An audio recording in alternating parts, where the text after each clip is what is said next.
ครับวันนี้เรามาเล่าข้าวหงหินกันต่อนะครับก็ได้ไปตอนอัน2 ตอนนะครับในบทที่5นะครับก็เรื่องราวก็มีว่า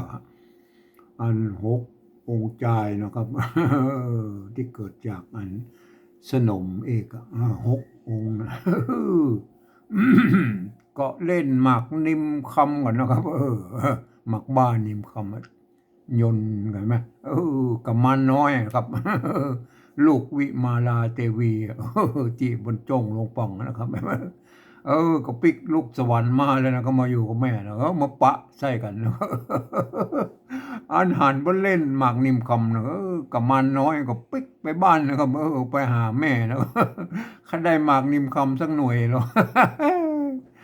จะเอามาเล่นต่อรองกับหมูนี่กับหมอย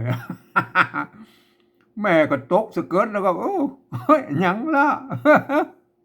ยังละยังคำยังคำก็อันตกใจนะครับวันนี้ก็จะมาต่อนะครับว่าอันโทษทีแม่ไปว่าอย่างไรนะครับเราไปก่อนหรอก่อนเขาจะไปกันต่อเล่าข้าวต่อเขาไปดูข้าวหงหินก่อนนะครับครับอันที่ปุ่นเขียนไว้อันเมื่อ200-300 ปีนั่นนะครับมาเนี่ย300 กว่าปีมาที่ผ่านมาน่ะอันเปิ้นลักษณะการเขียนข้าวของเปิ้นนะเปิ้นบอกว่าลักการเขียนข้าวของเปิ้นนะครับเห็นไหมเปิ้นบอกว่า7 ตัวเตียว3 ตัวเหลวบาดหลังบาดหน้า7 ตัวเตียว3 ตัวเหลวบาดหลังบาดหน้าโอเคนะครับมันจะทำให้วรรคที่1กับวรรคที่3นะมันจะนับไปทั้ง3 กรรมนะครับถ้าสมมติว่ามันถ้าว่ามันอันที่3 กรรมนี่มันอธิบายครบก็อนุโลมให้เป็น4ได้นะแม่จักเอาคำอันมาล่อมักบ้าอย่างเงี้ยนะครับมาปกอนุโลมให้เป็น4 กรรมได้นะแต่ส่วนใหญ่เพื่อจะเน้นเป็น3 กรรมก่อนนะครับอันเหมือนกร8 ตลาดในภาคกลางนะเพิ่นบอกกร8ตลาดแล้วเพิ่นก็บอกว่าบาทนึงมันมีอยู่8 กรรมไม่ใช่มันหยอกเก้าให้หมดอ่ำใจนะครับก็คือมัน8 กรรมให้ก่อนนะครับแต่ถ้ามันไม่ได้ก็คือเป็น9 กรรมได้นั่นเห็นไหมหลักการเดียวกันนะอันนี้ก็เหมือนกันนะข้าวเหมือนกันนะ7 ตัวเตียว3 ตัวเหลวบาลังก์มันหน้ากับบาทวรรค1 วรรค3นี่คือเป็น3 กรรมให้ก่อนนะครับถ้ามันอธิบายบอกครบแล้วก็คือมันเป็น4 กรรมได้เนี่ยก็เอาละโอเคนะหลักการข้าวเพื่อเขียนนั่นนะครับเห็นไหมครับกำนี้เฮามากอยอันลักษณะการการเขียนข้าวของเพิ่นนะครับคือฉันทลักษณ์นะครับอันฉันทลักษณ์ของข้าวก็การเขียนข้าวนะก็อันข้าวในโบราณเนี่ยเพิ่นก็เขียนกันยาวไปเจ็บๆนะด้วยอักขระละนานะกะขะงะนั่นสมัยนั้นมันก็ยังเป็นบ่มีตัวอันนี้เด้ออันนี้มันแปลทีหลังนะครับมันเนี่ยอันเนี้ยที่มาบอกมาเดียวเนี่ยก็เอาภาษาไทยยืมภาษาไทยมาปริวัติเป็นภาษาอันภาษากำเมืองละนานในสำเนียงไต้หวันเชียงใหม่นะครับเนี่ยอ่านแล้วมันจะได้สำเนียงเชียงไต้หวันเชียงใหม่นะครับเหมือนที่ผมอู้เนี่ยเหมือนที่ผมอู้เนี่ยเนี่ยมันจะออกมาเลยนะครับอ่านมันจะเป็นฝรั่งมังค่าลูกที่ไหนมาก็เหมือนกันนะภาษาไทยมันแล้วก็อ่านไปตามนั้นจะได้สำเนียงเชียงใหม่ไต้หวันไปเลยแล้วก็มาแล้วก็เป็นอ่านมาครับข้าวนั่นนะมันก็มีจัดได้มันก็ยังมีอยู่3 บาทนะครับแต่ละบทน้อยๆนะไม่ใช่บทใหญ่บทยาวนะครับบทน้อยน่ะ1 บท 2 บทนั่นเนี่ยมันจะมีอยู่3 บาท1 2 3 1 2 3ตานะใครไปยกเว้นมันหายไปบาทนึงยุบลงบาทนะครับสักบาทสักตอน2 ตอนก็จะได้หันยุบลงบาทที่ผ่านมากับอธิบายมาหลายเตื้อแล้วครับยุบลงบาทเป็นยุบอย่างใดแล้วก็โอเคนะครับอันแต่ละบัตร1 บัตร 2 บัตร 3เห็นไหมนั่นแหละมันมีบัตร1 บัตร 3เนี่ยปกติแล้ว100 ปีที่แล้วเนี่ยเพิ่นจะมีอยู่3 วรรคต่ออันนะครับวรรคที่3 วรรคที่4เนี่ยเพิ่นถือเป็นวรรคเดียวกันนะครับเห็นไหมเนี่ยวรรคที่3ที่4นะหาคำใบแผ่นปั๊บแผ่นพับมาลอมากว่านิ่มคำเนี่ยอันนี้เพิ่นถือเป็นวรรคเดียวกันนะครับโทษทีแต่ประเดี๋ยวเขาแยกกันเป็น4 เป็น4 วรรคนะครับมันเต้าๆก่อนนะโอเคนะครับเอาบทที่1ก่อนโทษทีบทที่1เนี่ยนะวรรคที่1เนี่ยตายวรรคที่1เนี่ยเปิ้นลงด้วยเสียงสามัญหรือจัตวาก็ได้นะครับไอ้มาเนี่ยอันนี้คำเสียงสามัญเห็นไหมโอเคนะครับคำเสียงสามัญนะครับจัตวาก็ได้นะครับสามัญก็ได้นะครับไอ้เนี่ยเปิ้นอนุโลมมาได้2 เสียงนะครับเห็นไหมโอเคนะครับวรรคที่2เนี่ยลงด้วยเสียงตีนะครับจะสั้นก็ได้ยาวก็ได้อันนี้นักนี่เป็นเสียงตีสั้นนะครับตีมันห้วนๆสั้นๆแต่ตายนะเนี่ยเล็บไม่เนี่ยมันเป็นสระเสียงสั้นนะมันสะกดแล้วมันเล็บมันยาวครับมันเหมือนไม้ฟ้าอันนั้นมันสระเสียงยาวนะครับมันสะกดได้เสียงตีแล้วมันก็ยาวนะครับเห็นไหมโอเคนะครับอันนี้เสียงสั้นนะครับเสียงสั้นแบบไตยวนเชียงใหม่เนอะครับไม่ใช่เอาเสียงอันแบบอันตีอันเพี้ยนแบบตีแบบอันไตลื้อนะครับเห็นไหมตีแบบไตลื้อไตยองน่ะเห็นไหมอย่างคำว่ามดเอามาใส่ไปได้แล้วก็ไม่ใช่นะครับไม่ใช่นะครับคำว่ามดน่ะ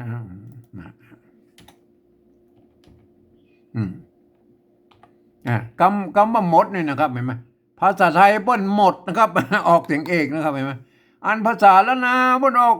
เสียงจัตวาครับมดไตลื้อมันมดเสียงมดสอยอันนี้คือเสียง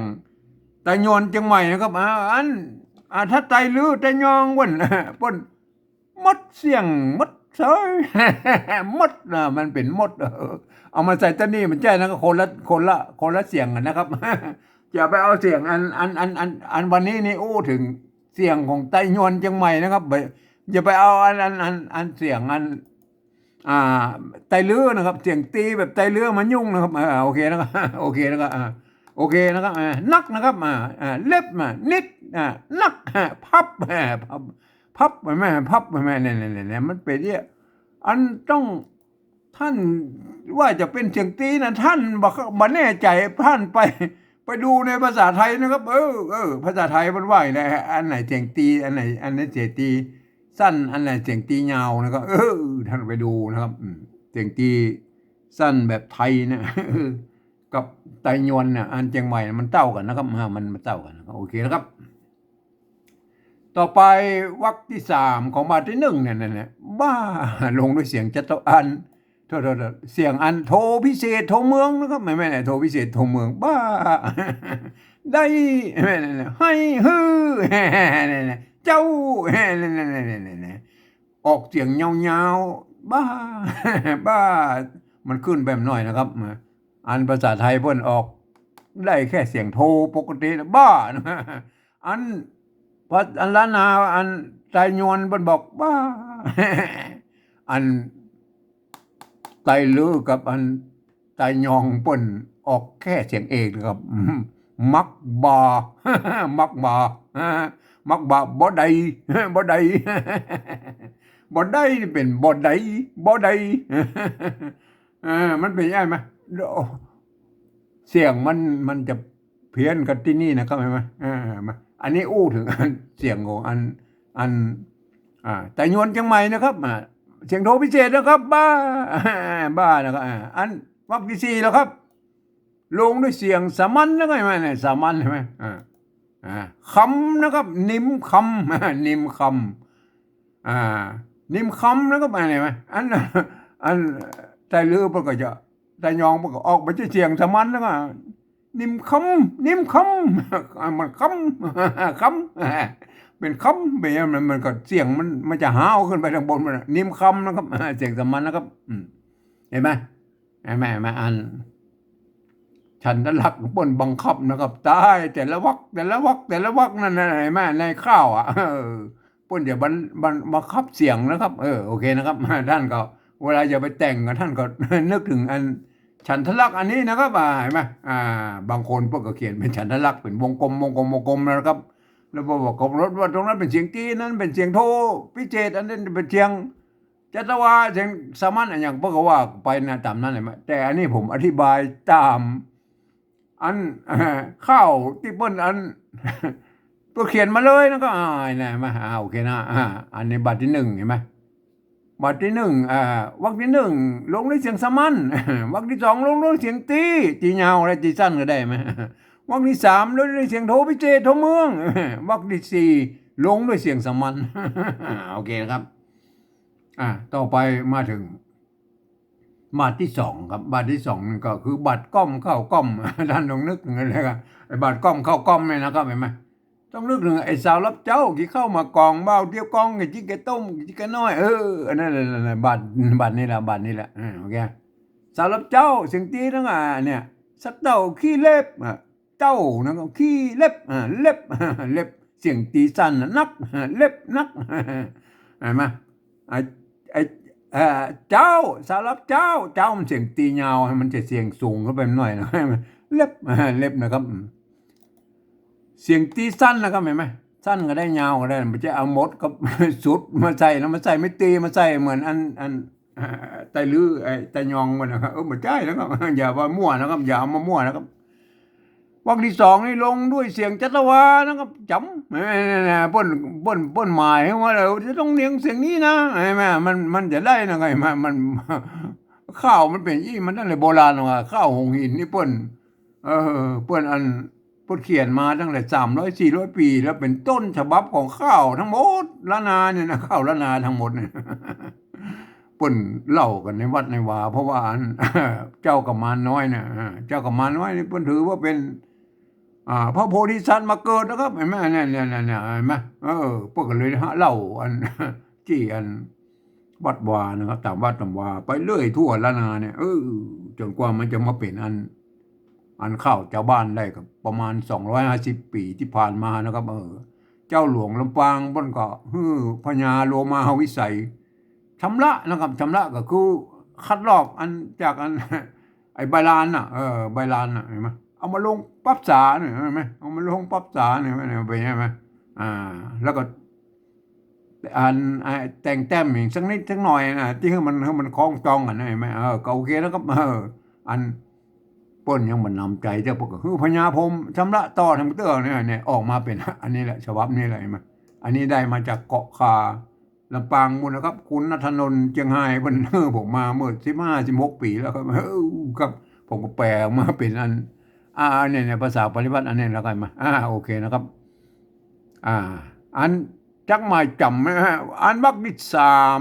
ลงด้วยเสียงสามัญนะคำเห็นไหมเพิ่นจะลงเหมือนกันนะครับแต่ละวรรคน่ะอันวรรคที่สี่นี่ลงด้วยได้เสียงโทพิเศษนะครับ เห็นไหม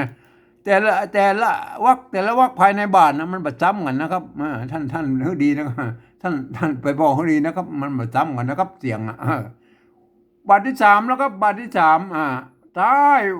วรรคที่หนึ่งเนี่ยจะลงด้วยเสียงสามัญก็ได้จัตวาก็ได้นะมานกับมานนี่เป็นเสียงสามัญโอเคได้ไหมอันวรรคที่สองลงด้วยให้มาเสียงโทพิเศษนะครับเห็นไหมได้มันสัมผัสก็ได้ให้โทพิเศษได้ไหมวรรคที่สามลงด้วยเสียงสามัญนะใบแม่คำใบคำอันนี้ใบเนี่ยวรรคที่สามของบาทที่สามกับบาทที่สองนี่เหมือนกันนะครับเห็นไหมลงด้วยเสียงสามัญนะใต้วรรคที่สี่ของบาทที่สามนี่ลงด้วยพับ อันเสียงตรีนะครับเสียงตียาวก็ได้สั้นก็ได้นะครับเห็นไหมอันนี้ตีสั้นนะครับ วันนี้ตีสั้นนักกันละแต่ว่านี่โซ่มันเจอไอ้ตีสั้นนะครับเนี่ยวันนี้มีนักละ โอเคนะครับเห็นไหมแม้กระทั่งเพยังกึดมาเนี่ยต้นเพยังกึด อันนี้ก็ตีสั้นอะไรมา โอเคนะตียาวก็อย่างเช่นฟ้าไม้อย่างเงี้ยนะครับเห็นไหมมันเป็นยังไงมาอันนี้ตียาวกับสระเสียงยาวนะครับโอเคนะครับเห็นไหมอันนี้ก็คือฉันทลักษณ์แต่ใต้วรรคของแต่ละบาทนั่นแหละเห็นไหมป้นจะมีเนี่ยไอ้แดงเนี่ยที่ผมหมายไว้เนี่ยป้นจะบังคับนะครับบังคับเสียงนะครับมันจะเขียนกันไปเลยนะครับข้าวนะมันเป็นข้าวจ้อยนะครับอันโบราณมันเป็นข้าวจ้อยนะครับมันเป็นจ้อยป้นบังคับอย่างอี้มาตลอดนะครับตั้งแต่ ตั้งแต่ต้นเลยนะครับไม่ใช่ว่าไม่ใช่ว่ามาแป้งกันเอาคนเดียวมาเดียวนี่นะครับไม่ได้สมัยนี้มันใช่นะครับอันเนี้ยเปิ้นมีตั้งโบราณนะครับมาหลักฐานมีนะครับไปเจอกับไปพอนะข้าวหินมันมีหลายฉบับนะครับอันเชียงใหม่เปิ้นนะครับเจ้าสุริยะวงศ์ก็ชำระนะครับก็ออกมาแถมฉบับนึงนะครับแล้วก็ทำยังป้าทำลายฉบับแล้วก็มาที่เป็นอันอักขระละนานะยังมีทำลายฉบับอยู่นะครับเห็นไหมก็โอเคนะครับวันนี้เรามาอู้ถึงข้าวความสัมพันธ์ของแต่ละบาทใช่ไหมเปิ้นจะมีก้องกันนะครับเปิ้นก้องกันนะบาทหนึ่งกับบาทสองเนี่ยไปใจกำใต้ของบาทหนึ่งเนี่ยแม่คำเอามาโยงนะก็มาโยงกับอันไอ้จำเนี่ยไม่เห็นไหมเอาสระเนี่ยเอาสระมาโยงกันนะครับเห็นไหมโยงกันเห็นไหมแต่ละบาทเห็นไหมนี่แหละวรรคที่สองเนี่ยของบาทที่สองเห็นไหมเนี่ยใต้คำก็จำเห็นไหมวรรคที่อันบาทที่สองกับบาทที่สามแล้วก็ได้เห็นไหมเอามาโยงก็ให้เห็นไหมเห็นไหมเอามาโยงกันนะครับเห็นไหมเอามาโยงกันด้วยสระนะครับเห็นไหมมันจะเป็นอี้ไปตลอดนะครับท่านจะเป็นการสัมผัสสระนะครับหรือบางครั้งก็อาจเป็นสัมผัสเลื่อนก็ยังมีนะครับก็โอเคนะครับก็โอเคนะครับก็แล้วแต่นะครับ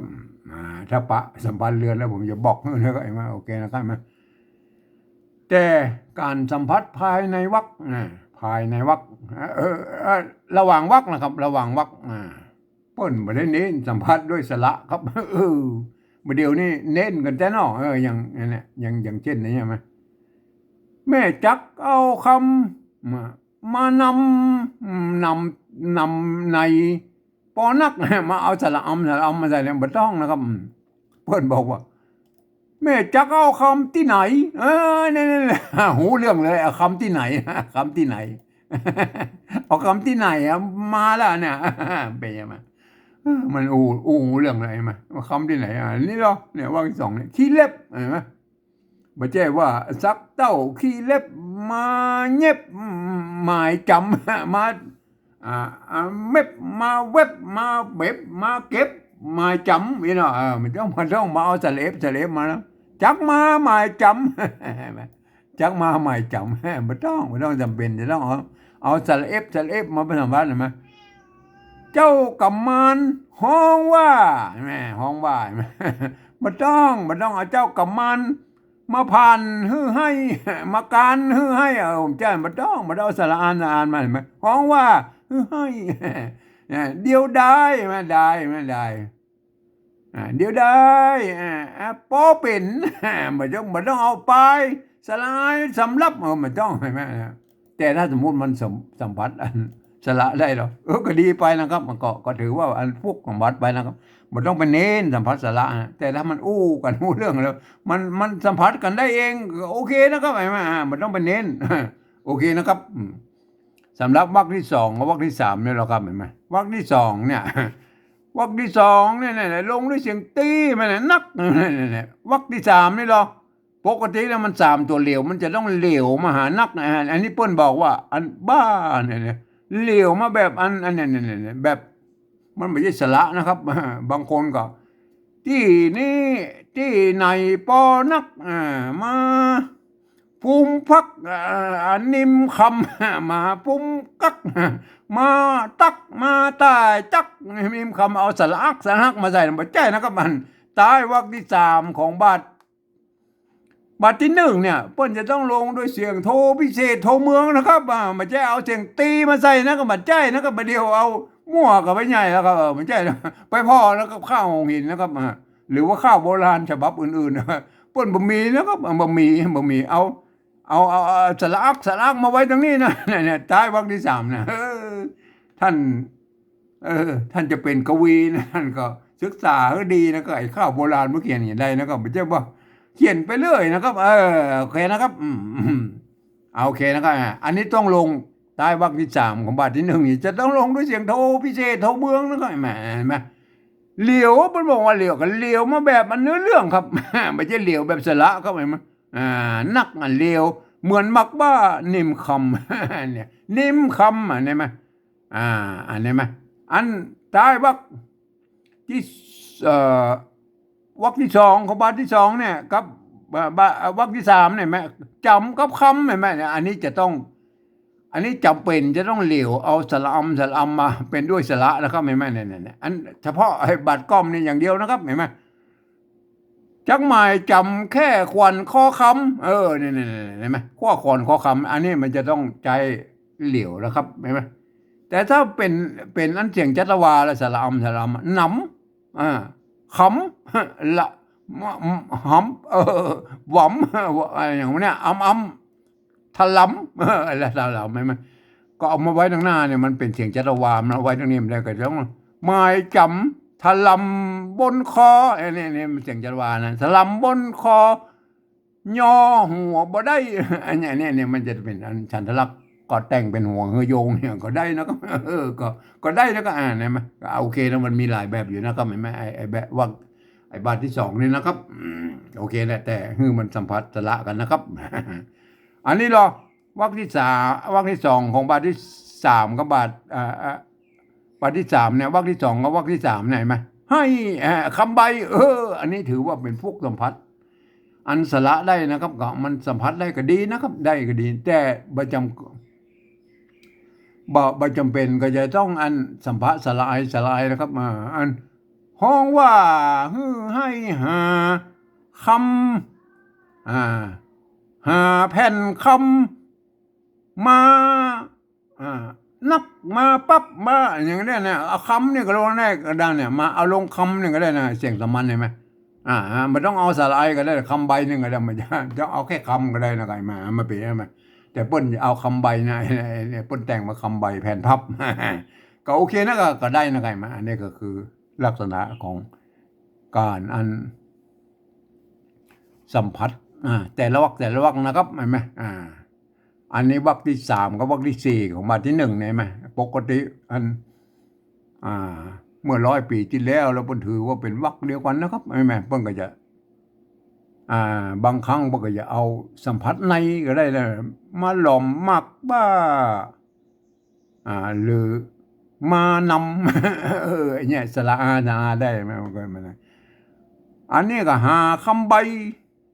ใส่นับก็โอเคแล้วก็ได้เอาแบบใกล้ๆแบบมันสัมผัสในแล้วโอเคแล้วแต่อันวรรคที่สามกับวรรคที่สี่ของบาทก้อมเนี่ยมันจะเป็นจะต้องสัมผัสด้วยสระกันนะครับเห็นไหมขอคำยังหาบ่ได้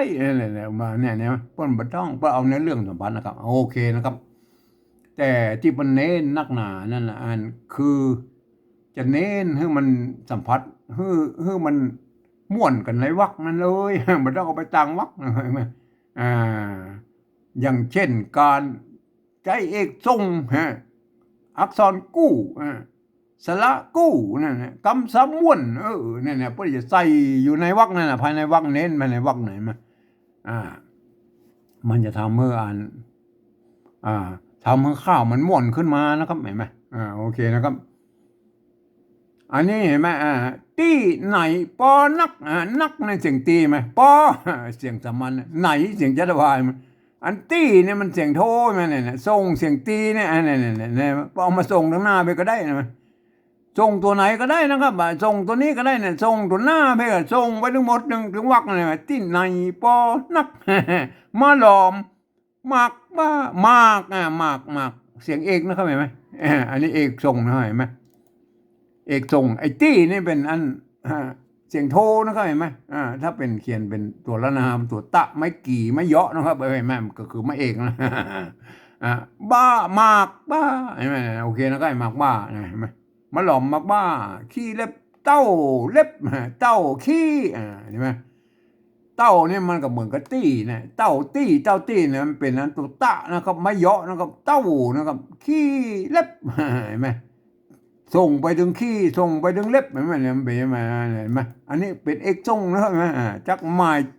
มาจักมาแล้วก็หมายอันนี้คือมเห็นไหมมก็คืออันสระกู้มมาหมายจำแค่ควรคอคำคอเห็นไหมคอคำ ยังหาบ่ได้บ่ไม่เอกเสียงเอกบ่ได้ใช่ไหมนะบ่ได้เจ้ากระมานห้องแล้วก็ไหมว่าฮือนะเห็นไหมว่าเนี่ยส่งถึงฮือถึงให้เนี่ยเห็นไหมส่งเสียงโทพิเศษตรงเมืองเห็นไหมว่ามีว่าอยู่เนี่ยไม่เอกส่งนะครับเห็นไหมแผ่นพับแผ่นเนี่ยอันนี้ไม่เอกเสียงเอกนะครับเห็นไหมแผ่นพับเอกส่งเห็นไหมเอกส่งกำกู้สละกู้เห็นไหมกำซ้ำม่วนอะไรมันจะต้องเป็นอันไหนมันครับก็อธิบายไปแล้วนะครับ วิธีเขียนข้าวโบราณก็วันนี้ก็เราจะมาลองกอยแล้วครับเห็นไหมอันตอนนี้ก็แม่เปิ้นกับหมูเนี่ยแหละแล้วโอ้อันน้อยไหวได้นะตอนแล้วนะตึกตอนแล้วนะครับมันตกสะเกิดอันยังล่าคำอย่างแม่จักเอาคำที่ในปอนักมาหล่อมักบ้านิมคำก็เนี่ยแหละเพิ่นโดนไล่ไปไปอยู่ในสวนนู้นนะมืออย่างไปสักยังนะก็โอ้มันจะเอาคำที่ไหนมาเนี่ยมาได้มันอย่างไรสักเต้าขี้เล็บ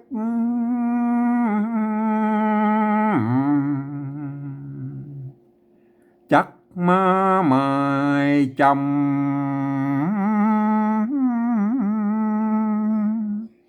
แค่กวนคอคำยังหาบ่ได้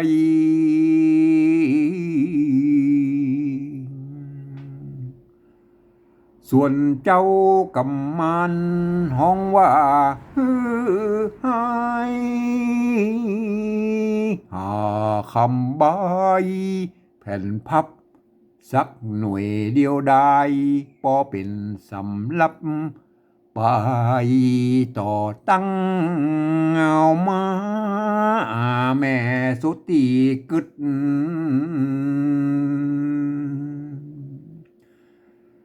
บ่จังไป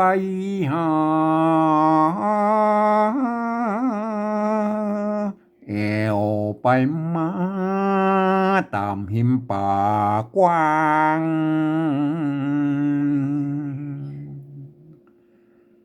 หันมากนิ่มแดงเหี่ยหิมปังข้างมักกะตังตีนั้นหลวดเก็บเอามาเจ้าลูกจันเป็นเครื่องเล่นต่างท้องว่าแม่นี้ตุก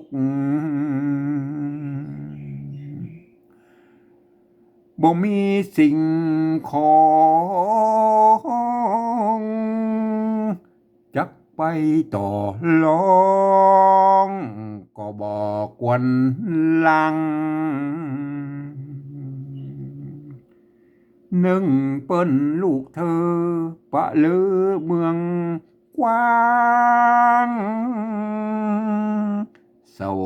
ยปลาใหญ่ยศเสวยปลาใหญ่ยศและนายเฮ้ยครับก็จบตอนที่3ไปนะวันนี้ก็คือเป็นอย่างนี้นะครับใช่ไหมอันเข้าหินมันยังมีอยู่นักอยู่นะครับมันมีแถมนักเลยนะครับยังแถมยาวนะครับอันนี้มันโอ้แค่อันกำลังยังมาถึงกลางเดือนแล้วก็มากำลังขึ้นต้นเรื่องแล้วแม่องค์ใจ7 องค์พนมาเจอกันแล้วนะครับจะเล่นมากนิมคำดูกันอันองค์ใจน้อยกับมาน้อยพ่นมันมีให้มากนิมคำโอ้ไปหาแม่ไปแล้วก็ไปเสาะมาเอาคำใบแผ่นพับมาหล่อมเป็นลูกบ้าเยอะไปต่อรองไอ้มูนั่นก็มาโอ้โหองค์ใจนะแม่เปิดกับหูไปเอวเสาหาก็ได้มากนิมคำมันก็เป็นผลอันเป็นอันแก่นอันแก่นในของผลไม้ชนิดหนึ่งนะครับเป็นมากนิมเป็นที่มันจ้องลูกบ้ากันนั่นน่ะเป็นแว่นๆนั่นน่ะเป็นแว่น มันจะมีหัวแดงๆอยู่ไปจุดนะผมก็เลยหาห้องมาหมากมิมนิมแดง เอาละได้นี่หน่วยแล้วเอาไหนมาเอาได้เอาลูกก็ไปเล่นกันแล้วกัน ครับตอนหน้าก็จะไหว้ได้กับยังหมูเลยนะก็ ครับ อ่า วันนี้เอาแค่นี้ก่อนนะครับ